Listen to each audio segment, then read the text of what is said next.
Hey everybody, welcome to the Herd Fit Podcast with Dr. Sam Marie and myself, Coach David Syvertsen. This podcast is aimed at helping anyone and everyone looking to enhance their healthy lifestyle through fitness, nutrition, and most importantly, mindset.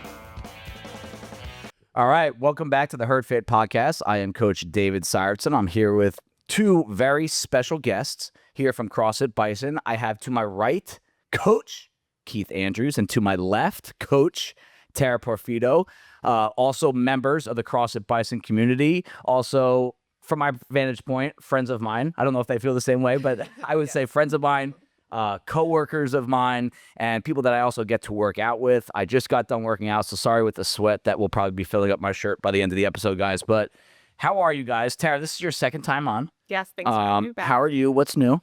Good. Not a ton's new, just same old, keeping on with my 16-month-old now, so just juggling life. Multiple jobs. Yeah. One of them here at CrossFit Bison, which we're going to dive into. Keith, you made it, my man. You are finally on the Herd Fit Podcast. One of our most avid listeners. Probably some of the best feedback I get about any particular episode is from Keith, whether it's in person or on Instagram. And the guy even has a shirt. For those that are watching on YouTube, this is an exclusive shirt that I think you said your mom made for you. Yep. What's up? Welcome to the Herd Fit Podcast. Congratulations for this next monumental moment in your life. Thank you. It's a big day. I listened to all 195 episodes. Wow. So Good. Did his homework multiple times. It's an honor to be on. So today we're going to talk about something that's really cool. I've been trying to line this up. I've been thinking about this for a long time, and both of these guys were really awesome main members, people that when they're in your class, when you're coaching, you immediately just feel better that they're in the class is going to be better because their presence is there, and great athletes as well. And now they're on the staff here at CrossFit Bison. And it's really cool to see from the outside, people that used to be members, they came in. I can still remember when they first started and how they got introduced to Bison. And then years later, they're leading classes, staples, Tuesdays with Tara, middays on Tuesdays. And Keith took my Friday, but that shift has been mine, I think, since the beginning. Friday morning, 5, 6, 7 a.m. It is a tough shift. And we knew they were going to take it in stride and crush it. And they went above and beyond expectations. I would even say my history of coaching, probably some of the quickest comfort levels of coaching and just high levels of coaching, because it takes a long time to get really comfortable coaching big classes, especially. And that midday crew is a very, we're going to talk about the unique test of coaching midday in contrast to the morning, because that can be, in my opinion, tougher than coaching big classes in the morning for a lot of different reasons. But these guys crushed it early on. They're still crushing it. And I just want to commend you guys before we get into some of this, that you guys really, from the bottom of my heart, have crushed coaching. And I think it actually has elevated our entire staff, having you guys on. And it's rare to see new people come into a 10-year plus affiliate, 10-plus year affiliate, and actually raise the level of the gym so quickly like you guys did. So I want to talk about what it's like, though, to go from working out with peers, friends, this being a place where you just get to kind of release a little bit, work out, train. Now it's a place where you work. It's a job. There's responsibilities outside of those classes. And I want to talk about what that's like, because I think it gets overlooked by a lot of members, that it's not easy to go from I work out with you to now I'm in charge of you, essentially, at the gym. And there's a lot of awkwardness early on. I think that awkwardness for the most part is gone now. These guys command the room. But let's get into just a little bit of some intro. Tara, let's have you go first. Just a really quick, you've been on before, but a really quick kind of CrossFit start story. What really brought you to coaching? Yeah, so I started CrossFit probably back in 2017. I was in my doctor of physical therapy degree. I was living back at home. I was looking for community. And I always, growing up, found community in sports. So it felt like a natural place to seek community and like-minded people, and that's what really brought me to CrossFit. Very common, right? I want to be around people that also want to get after it, because it raises you and you raise them. Keith? So I have a baseball background. I played college baseball, coached college baseball. I met Kayla. We were at Cortland, and she talked about CrossFit all the time. I never heard the word OG used so much. And yeah, she brought me into a couple classes. This is old Bison, like 2018. You know, I liked it. I wasn't maybe like in love. It was just very different from my like baseball training. Baseball is very like single leg, rotator cuff training work. CrossFit is not. It's snatch, Olympic lifting. So after a couple like classes, couple drop-ins, Bison used to post their workouts on their website. Yep. And I used to pull up the website every day, do the workout, pretty much every day with hopes that one day I'll be able to go to Bison and, you know, show people that I've been crushing it. And then eventually we moved closer to the area and I'd be able to come pretty much whenever. So you were using the CrossFitBison.com programming for free. Yeah. Okay, so we're going to have to talk about that now, sir. It's funny. No, I mean, I actually, to this day, I still wonder if we should just put workouts out there because we do have people that pay for the programming. But I like CrossFit.com. You don't pay for that stuff. You know, you go to their website every day and you get a free workout. And I actually like the idea of people outside of our gym Kind of cool. doing the workouts. My brother Aaron is in Wisconsin. He was member number 1 here, and he moved last summer. And he can't do all the workouts in his YMCA gym, but the ones that he can do, that's the workout. And I have another brother of mine in New Hampshire who's doing the Outlast workouts on his own. And I think it's cool. I love being connected to people workout-wise that are not inside this gym. I remember you sending me videos of some of the workouts that you did. Where was that? Was that in a garage? Was it in a shed? Like, it was so tight in there. What was that? Yeah, it was, I mean, that was my shed, my parents' shed that I converted into a gym. I was fortunate before Bison. I've worked at a couple strength and conditioning facilities, and they had squat racks, you know, everything you need. So I was able to do pretty much whatever workout. Yeah. Cool. Now, so Keith, baseball background. Tara, you, correct me if I'm wrong, were you soccer and gymnastics background? Soccer, I did gymnastics as like a young kid. Yeah. Soccer and actually basketball a little bit too. Okay. So those athletic backgrounds to me, it's like I think about the movement patterns of soccer, basketball, gymnastics, and baseball.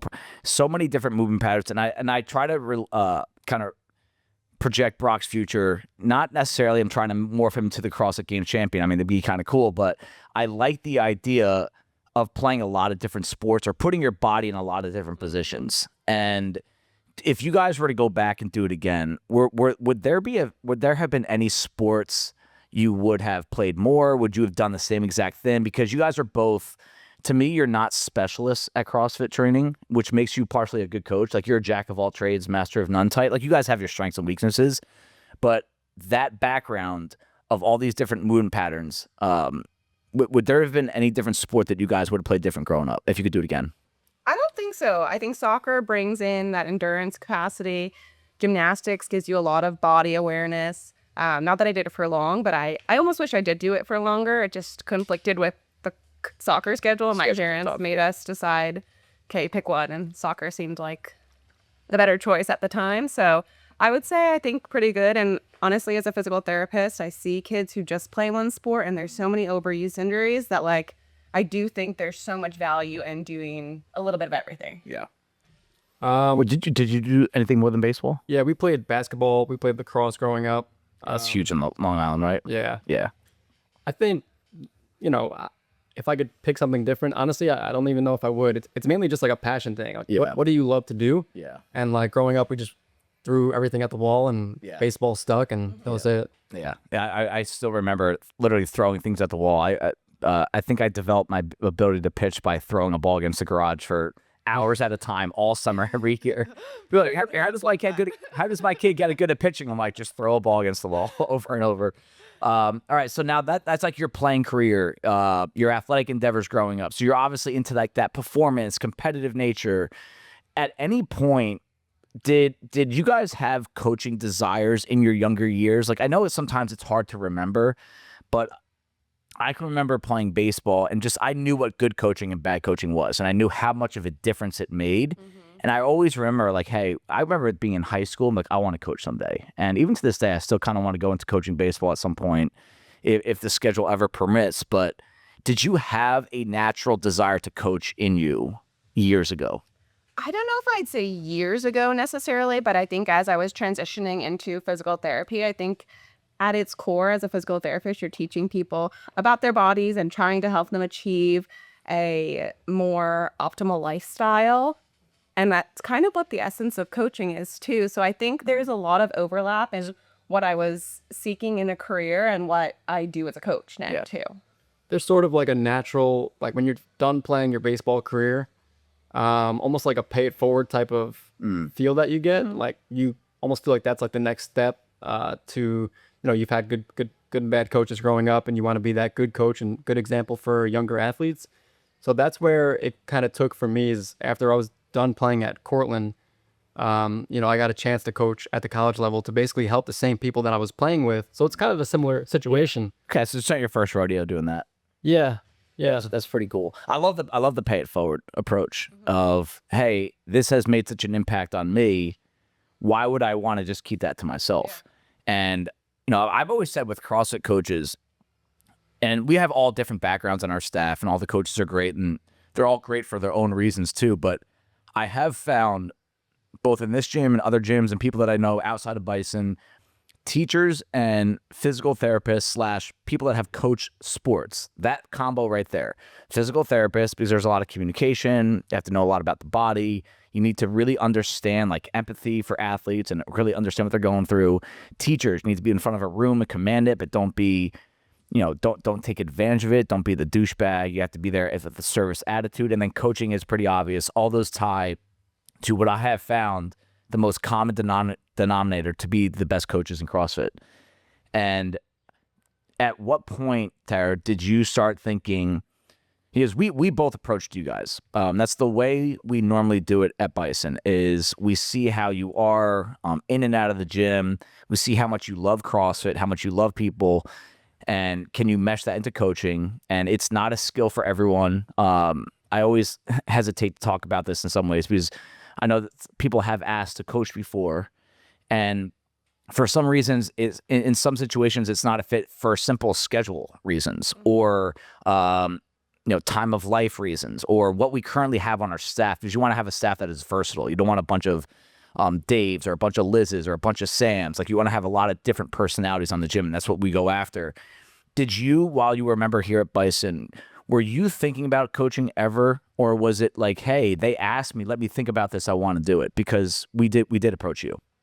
So I would say I did think about it. I think actually kind of what brought me into teaching, which I didn't mention earlier, is I'm an adjunct professor at Rutgers. Oh, that's right. Yeah. And as a physical therapist, you can affect one person at a time, right? And I love that, but I always wanted to have a wider scope of that. So that's kind of what drew me to teaching. If I can teach people to be a good physical therapist, then I'm casting a wider net.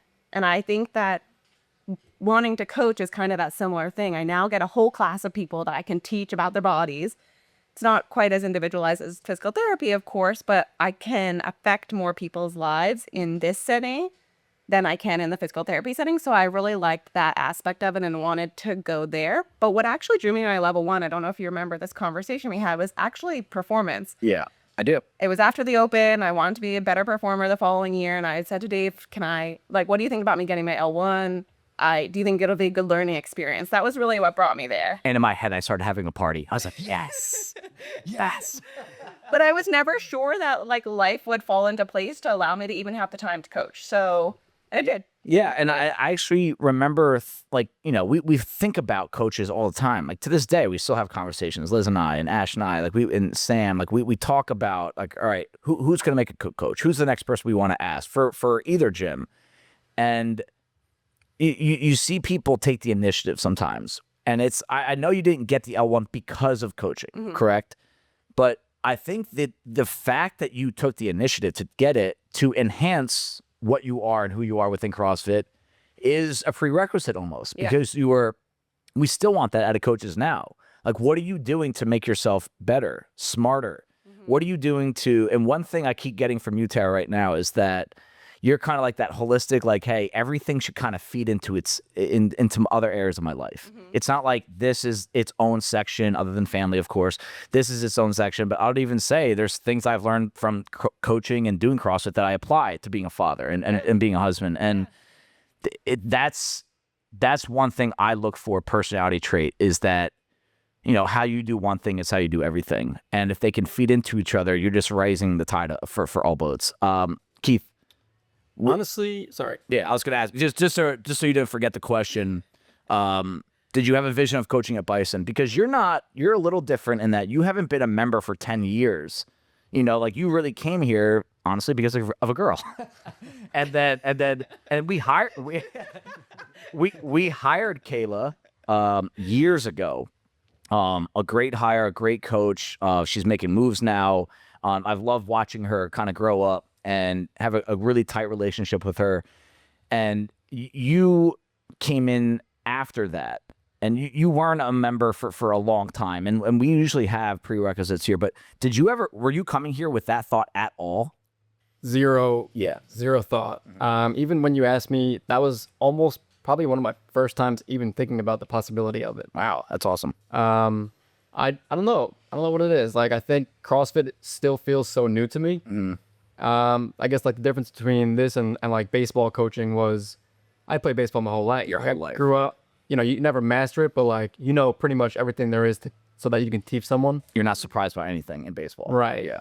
And like CrossFit, I still feel like I have so much to learn. And like, so that's why coaching has never crossed my mind. Like, I need to be able to break down a workout and like, explain the stimulus well. And that takes experience. It takes a lot of time and like just learning about the sport. Your floor is higher than most. I would say your floor is higher than mine when I started coaching. Your floor is higher than I think than anyone we've ever had coaching. Like, and to put it in baseball terminology, I'll help you understand what I'm saying is like, imagine you turn on a Major League Baseball game today and you see a 19-year-old or 20-year-old that just got called up from the minors and he's already crushing it. And it's like, wow, this kid's already a stud, but he's so young, he's probably going to get even better because naturally people do. And that's kind of like where you're at in your coaching career. And I'm excited for you in that. Like, I think the sky's the limit for you as a coach. I think whatever you want to do with it, you'll be able to do. And youth is a part of that, where you are in life. But I also think it's just like that sport background of understanding it takes a long time. And essentially, you're never done trying to get better. Yeah. And I think that's a problem I see with a lot of people in and out of CrossFit. It could be training, it could be coaching, it could be teachers that have tenure. Like, I remember we always used to make jokes about teachers in high school. Like, you could tell, like, oh, they got tenure, they don't care about us anymore or police officers that no longer try to be in shape, because they have their job locked in. Like, these things, like, the second you get too comfortable, you probably are going to start getting worse at what you do. And I think that's both you guys are wired to, like, hey, I need to get better, to the point where it actually might stress you out a little bit. Like, you might be trying to bite too much, and I look right at you, Taro. I say, Taro, take a freaking day, take a week off, But getting into now the coaching component, right? You guys have been around long enough. You've been around coaches long enough. You've been around Bison long enough, and you've done this long enough yourself, in my opinion. What do you think makes a good coach? And I want to be careful and not put you guys in a tough spot. Everyone has different styles. Sure. So some people, it's like, hey, create the environment, the music, this, that. People are like, I want to be scientific with what I know and what I can teach. Other people are, I want to be inclusive with conversations. There's no right or wrong, but what do you guys think is a good coach? Because that does apply to how you guys are trying to kind of evolve as coaches here at Bison. Tara, if I had to ask a quick 2-sentence answer, what makes a good coach? I'd say a good coach is someone who knows how to push you to your potential and also cares about you genuinely as a person. Like, those are the main two things. I don't care what the class is like. If you have those two things, like, you can make it work. Good. I love that. Short answer, I think a good coach has the mindset that what can I give versus what can I get? Okay. Say that again. What can I give versus what can I get? So, like, a coach that comes into class and thinks, how can I do anything I can to make someone's experience better versus, I don't even know, something selfish, a selfish mindset, like, why can't I make more? Why can't I get more hours? Mm-hmm. This is too early for me, yada, yada, yada. Service mentality, right? Yeah. Like, I think the best coaches have that is wired in. That's who they are when they're coaching, especially. I'm not going to get into outside the gym personality traits, but when you're a coach, you are in charge. We know that. It is your room. You do control everything, the clock, the schedule, the warm up, everything, all that good stuff. But you are still the servant of the room. You're there to help people. And I've seen bad coaches, not here, to be honest with you, that you can tell they're coaching. It's like feeding their ego almost. Like they love, telling people what to do. It makes them feel powerful. It really, like, that's a red flag to me. Yeah. To me, it's like, hey, you are almost the least important person in the room. Like you eat last. I'm a huge like leaders eat last type person. And when you see coaches that want to push you to your potential, but they truly genuinely care about the person, that's when the magic happens here at Bison. And I think it happens here every day. And you guys are part of that. What's one standout component you've learned or experienced when it comes to coaching that you did not previously know? So you guys have like the personality traits down, right? And that's really what drew us to you. But you've been coaching long enough now. What's one thing that you wish you knew at the start that you now know? So I don't know if it's something I wish I knew, but it's something I definitely didn't know, is just how much is going through the coach's head during a class. Mm-hmm. Like, I even just talking to Kristen recently. She's our most recent intern coach right now. And she was like, the logistics of putting people on the whiteboard, prepping for the following class. All of that stuff is going on while you're still giving your full attention to the class, calling times that you need, giving actual coaching feedback. All of this is happening. And you're just there working out and you don't even know what's going on. And that's not even to take into account all the lesson planning. Making playlists, which takes a surprisingly long time. Playlists. But there's so much that goes into it, I think, that you just don't realize. And if you're a person, like I think most of our staff is, that gives themselves 100%, like it really can take more out of you than you realize. It is, I can feel all the CrossFit coaches like nodding and saying amen with their hands up in the air, because you don't realize how much goes into a class. And that's why I've always compared like an hour of coaching classes at a gym like this is it's equivalent to, I used to work in the finance world. It's like 2 to 3 hours of work. Like just the amount of thought, intensity, and things you have to keep track of. It's amazing. And you come up with your own system, and you guys took that in stride so well. And Liz did I'm going to give her a shout out at some point. Oh yeah. Later on, like she has such a good process of getting you guys into coaching right now. And I'm watching with Kristen, and I think that's a key reason why the transition has been so well done by you guys. Yeah, I agree. But there are so many elements to it that you just don't realize. Keith, what caught you off guard? I think the time management piece of it. Mm-hmm. I feel like I always paid attention to the coach and like thinking about why are we warming up this body part, just kind of like the previous coaching experiences that I had. I try to like think of like, all right, why are we doing this progression? Mm-hmm. But the time management piece, like, you have to end at a certain time. You have 30 people waiting to get into the parking lot. When do you need to start the workout if you have to finish by this time? And then a couple minutes in between for them to use the bathroom, whatever. When do you, like, how much time do you have for your warm-up at that point if you're working backwards? What do you want to complete in the warm-up? How long is your whiteboard talk? How long does it take to get all of their equipment after the whiteboard talk? And, like, that took a few to, like, probably 5 to 6 classes for me to be like, okay, I got it down. I feel like it's funny you say that, because I feel like you're the best time manager out of all of us. I know for a fact when I take Keith's class that I'm going to be out of there at 10 minutes before the hour. Like, he's so good at that. That's because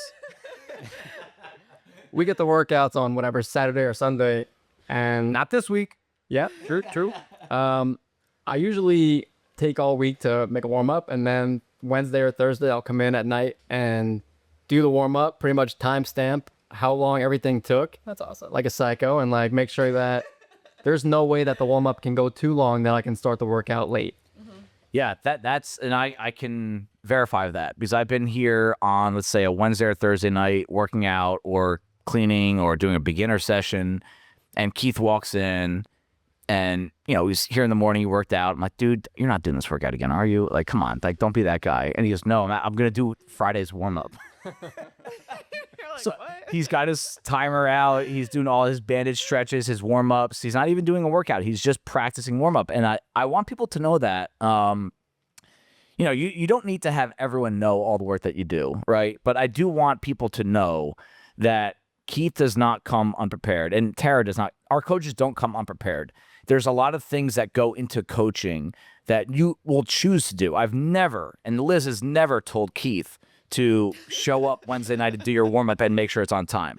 That's called taking the initiative. That's called being proactive. And that's that's partially why. Now Tara's result, and we have a lot of people like Tara. Sometimes you really got to be in and out. You got to hurry up. Yeah. And like Keith does that out of respect for those people. That again, that's the servant mentality. I bet he doesn't necessarily want to come in on a Wednesday and do a warm up for a workout that he's not doing, but he's doing it because he wants to make the experience as good as possible. And part of making the experience as good as possible at Bison is you got to be on time, especially in the morning, for a lot of different reasons. So this intern process. I was the head coach up until last year when we made a few changes here, and we put Liz in the head coach role, and she made a few changes right away. And one of them was she really wanted to come up with a structured intern program for new coaches. And I'm a little bit more like kind of like, let's, do it on the fly. Let's, I'll meet you on Friday. Hey, let's talk about this. Let's work on that. Liz had like a checkpoint list that you're going to do this week's 1 through 4, this 5 through 8. Lead the warm-up, lead the whiteboard talk, here's your cleaning duties, blah, blah, blah, blah, right? And you two were, I think, the first two. How much did that help you? Because I remember Kayla telling Keith that she was like, I wish I had that when I interned. How much did that process that Liz put together for you helped? Oh, I thought it was perfect. It just made it so comfortable and gradual. I think, like we said, there are a lot of things that you have to think about, and Liz broke it down into like, okay, think about these things this week. Then next week we'll add a little bit more to your plate until your plate was full and completing the whole class. Like, I thought she was so organized in that, and it's very much my style. So like, I don't know if I would have jived. Yeah, probably wouldn't. Probably would have. To be perfectly honest, like it really worked for me. Yeah. And I got to work directly with Liz. She was always at the classes I was coaching to, so I got to have that one-on-one time with her as well, which was really cool. She did a lot of things, even just in working with her, of asking the athletes questions every day. Like the first week, it was just basic, like, what do you do for work? Just so they could get to know me and I could get to know them a little bit better. And every week we asked new questions. It was like, what's your favorite CrossFit movement, least favorite CrossFit movement?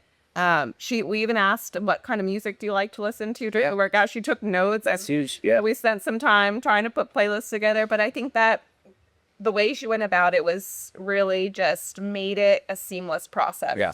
That's what it seemed like for both you guys. It was seamless. And part of it's who you guys are, and part of it was the process that Liz put together. Keith, I came in with you a lot on Friday mornings. What did you think about that structure of shadowing, then whiteboard, then warm-up? Because you crush your process as well, which Liz put together. How much did that help you be comfortable right away? Yeah, it helped a lot. So it pretty much started off, we basically would get there and like learn names was step one, because, you kind of take that for granted. You think you know everyone's names, but, you need to know everyone's names. Yeah, I think your first time writing the names on the whiteboard, I think I timed it. It took you like 11 minutes, didn't it? Or something. Yeah, was it 5? It was a really long time. It was 11. So you learn all their names because you need to know everyone's name. Yeah. You need to. How can you cheer for someone if you don't know their name? And then you learn their tendencies. This person likes to scale this because they have a shoulder issue. You learn, where does the coach usually put them for the pull-up bar? Like, what type of pull-up bar do they like? And then you get into more of the warm-up, and we would run the warm-up, and then we run the whiteboard talk. So it was gradual. You got to know the athletes well, and then you start to feel comfortable. Like, okay, this is the time management piece. Like, this needs to be done here. And like started paying attention to like, I would shadow. Mike was coaching. Yep. Friday mornings, and like Mike cues always. He is truly always coaching, and I would pay attention to that a lot, and like the cues he was giving for certain movements. So it was gradual, and that helped a lot. Yeah, that combination, again, I'm just here like teamwork. Like everyone has a role, and you guys both learn from really good coaches. Like Mike has as much experience as anyone we know, and Liz is just a machine with how she runs her classes, to the point she still to this day shows up a half hour early, writes down everything she's going to do on a whiteboard. And it's just, and she plans out her warm-ups like days ahead of time and spends hours on it. And those are the people you'd want to learn from. Yeah. And it really does help a lot that you guys got to be a part of their classes while you were doing your thing. Now, was it weird for you at first when you start to have to like coach some of the people that you were working out with? And Tara, you work out in the morning primarily, so it was a slightly different crowd, but it's still, you still see them on Saturdays, people flip and flop in classes. Was that tough for you to all of a sudden, start to be in charge of these people that, some of them, they've been here longer than you? Yeah. Oh, definitely. I think that was a worry of mine coming into it. And I imagine you probably had a similar thought. But like you said, fortunately, I don't coach a lot of the people that I really closely work out with. Most of these people are people that I adjacently knew, but didn't really have close relationships with. So I feel like my transition might have been easier in that regard. But still, I think being a physical therapist has helped that piece for me, as I'm constantly working with people who maybe are a friend of a friend or a patient referred them. So like you have that kind of relationship. And I'm often working with people who are older, younger. So I think it gave me a lot of comfort coming into being a coach that I imagine for Keith, because you worked out in the mornings and also coach in the morning, but that was probably a tougher transition for you. I would say, yeah, like I work out at 5, 6, 7 usually. Like those are the people that I work out with. The biggest difference was, and I didn't even think about this beforehand, was I know these people, and like you work out with them. You never think about if someone is a coachable athlete. Like you never think about how they're gonna respond to you cueing them. Sure. Until you actually do it, and you're like, okay, I actually have no idea if this is a coachable person. If this is something like, are they gonna like really be like, got it, coach, like I'm gonna do this, or are they gonna be like, bro, I know everything, you've been doing this for 2 years. Yeah. So like that never even crossed my mind. I will say, besides that, there wasn't a whole lot of differences. Like, I feel like I tried to not act differently. People may have like heard my voice for the first time, but like you are who you are, and I don't think that you should act differently just because you're a coach. Like the things that we expect from coaches are like, they're a good person, they're kind, you know, they care about people.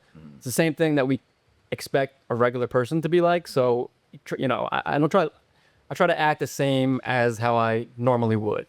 Yeah, that's huge. I mean, both of your feedbacks that people gave me, like those first 2-3 weeks, were like, "Hey, you made people feel comfortable," and I think part of that was to expect personality wise, and you also just genuinely care about the people. And like, I really do think to give any advice to a new coach is like that's like, you try to make other people feel comfortable. And if you all of a sudden change and start yelling at people and like belittling them, it's like, hold on, Keith, this is not you.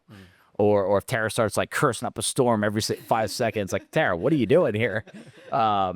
Now, those early days of being by yourself, because you do, like, the intern process is pretty long here, right? You always had someone there, and that kind of has like a safe feeling. Like if you don't know how to use the clock, or the music goes out, or what do I do in this situation? Your first few solo classes were like, hey, this is your room. You're the only staff member here, so it's on your shoulders. Some pressure there. Can you reflect a little bit on what that was like, and how long did it take you to get fully comfortable with like, hey, I am locked in, nothing's going to catch me off guard, I'm ready to rock? I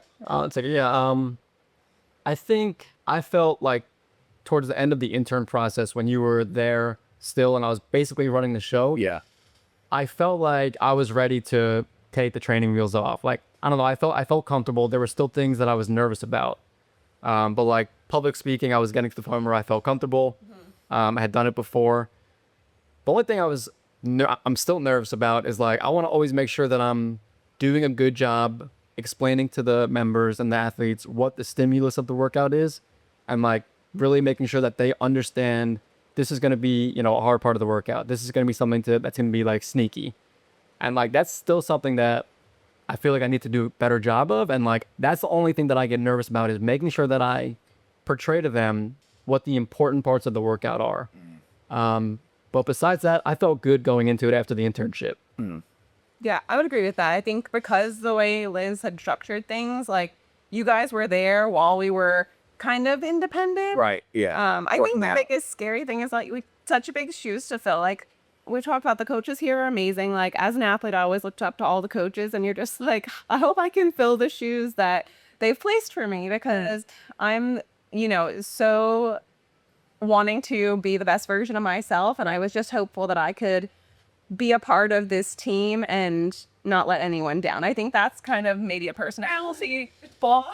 Yeah. It probably makes you uncomfortable sometimes. I still to this day feel that way. Like, you don't want to let other people down. Yeah. Like, you still want to kind of keep, everything stable and do a good job. And, I think there is pressure for all coaches. Even people that have been here for a long time, like if you kind of get worse or you stop caring, you're not putting as much into it, it gets noticed pretty easily here because most of the classes are very well run and they're very well coached. So if you start to go backwards a little bit, it can expose you a little bit. And that does, you don't want anyone stressing out about that, but I'm a big team culture type in that like, we should all be pushing each other to be better. And part of that is uncomfortable and dealing with that discomfort, but also feeding off each other and helping each other. And we all take each other's classes. I purposely try to come into your classes when I can. I know you guys get to coach you guys sometimes, and we can give each other feedback. And I don't think anyone's too sensitive to take some constructive criticism, because at the end of the day, we all want the same thing. We want this to be the best possible place. Now, to wrap this up, I want to talk about the future, because I don't only want to talk about the past, and I want to help some other people that are listening that are going to get into coaching someday, because everyone has different struggle points and why they struggle with certain things when they start coaching. But is there anything different for you, and be honest about this, about being a Bison member here, or a Bison athlete, I should say? Is there anything that stands out in your mind that is very different about being a member now in contrast to where you were pre-coach? And I'll give you an example of what sometimes when I'm stressed out or I'm struggling, there's times where I wish I could come here and just work out and not get asked. There's times you come in and, hey, I'm not complaining. This is part of ownership and coaching. It's like, hey, Dave, something's wrong with the bathroom. Hey, the light went out over there. Hey, Dave, did you hear about what happened here? I'm like, can I just work out, please? Those kind of things. Is there anything good or bad that has really changed for you in contrast to your relationship with Bison and Bison's relationship with you now that you're a coach?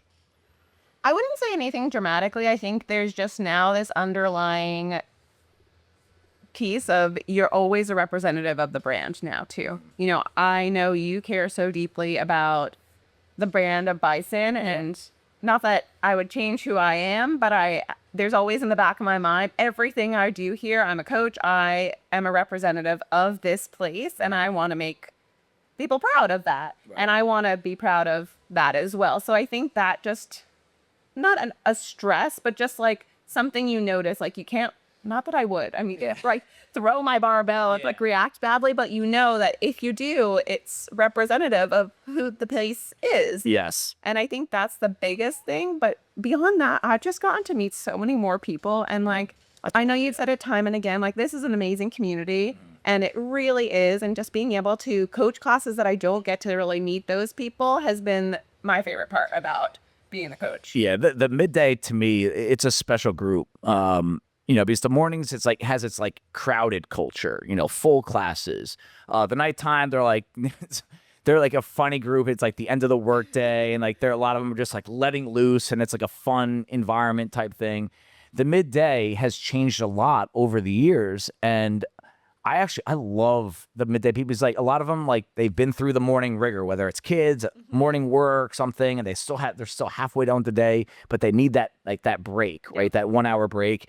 And I feel it's become a tighter group in the middle of the day. And I don't know if that's just the way, that at the ebbs and flows of gyms and schedules and people that have to come and go change, but it's I feel it's a really cool, and I'm noticing the class sizes are bigger in the middle of the day. It's a really cool culture that we have in the middle of the day. And those people they're really unique. They're very different from each other. Yeah. It's the morning has a very specific vibe. Yeah. The night has a specific vibe. The midday is they're kind of all over the place, which kind of makes it interesting. Personality, people, and goals. It's cool. Keith, anything that has changed for you? Because again, you're a unique situation. You came in here because Kayla was here first. Now you're married into the Bison family. And I just think your situation is really unique. Has anything really changed for you since you become a coach? Definitely nothing negative. I totally agree with what Tara said too. One of the great things is now I've finally gotten to know, truly gotten to know the people that work out at those times, 5, 6, 7. Right. And you learn a lot about them, what they do for living, their kids. Mm-hmm. You learn what gets them to tick, what do they respond well to? What do they respond poorly to? What's important to them?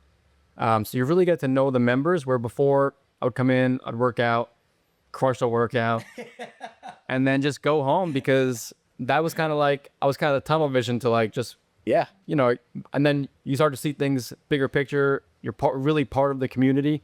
And I'm very happy about it. I'm very lucky that like now I feel like I'm now more part of the community because now I know more people and have gotten to know them.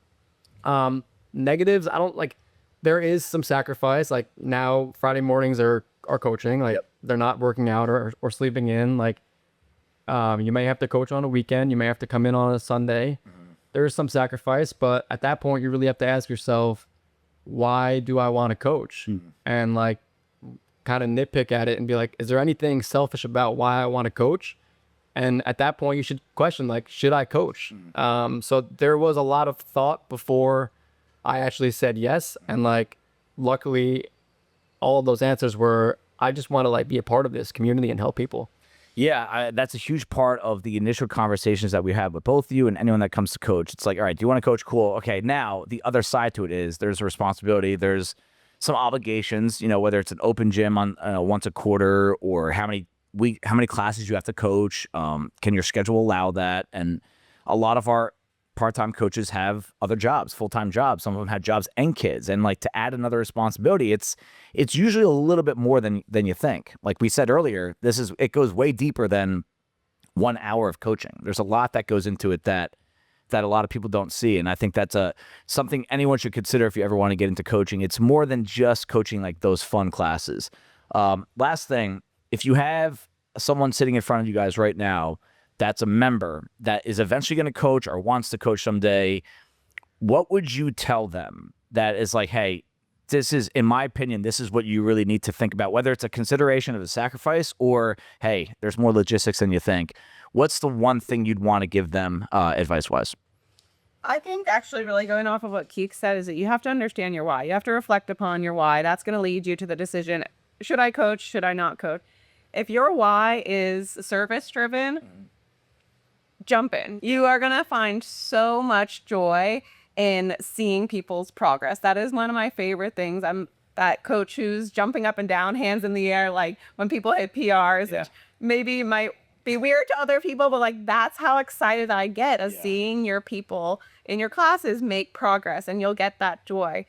I think you also have to reflect on, this is a process that will continue past saying yes to being a coach. Like you said, it's a continuous learning process. I think I've talked to you. I've sent some podcasts to the rest of the coaches. I really like the Best Hour of Their Day podcast. They have like coaching development type podcasts.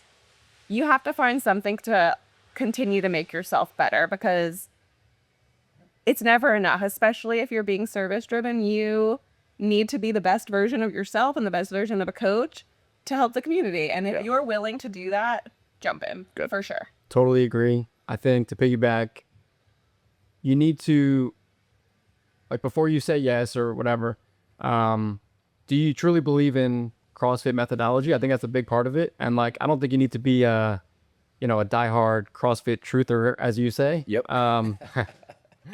But I do think you need to make sure that you agree with the methodology. I think, you can't be a CrossFit coach and be bashing CrossFit that's not what we want to build here. Right. I think that's an important piece of it. Like, do you agree with the methodology, and are you willing to teach it to people? But besides that, everything Tara said, couldn't agree more. Yeah.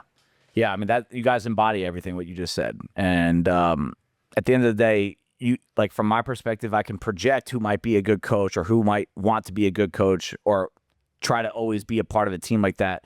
But only you down, like truly deep down know if it's something that you really want to do. And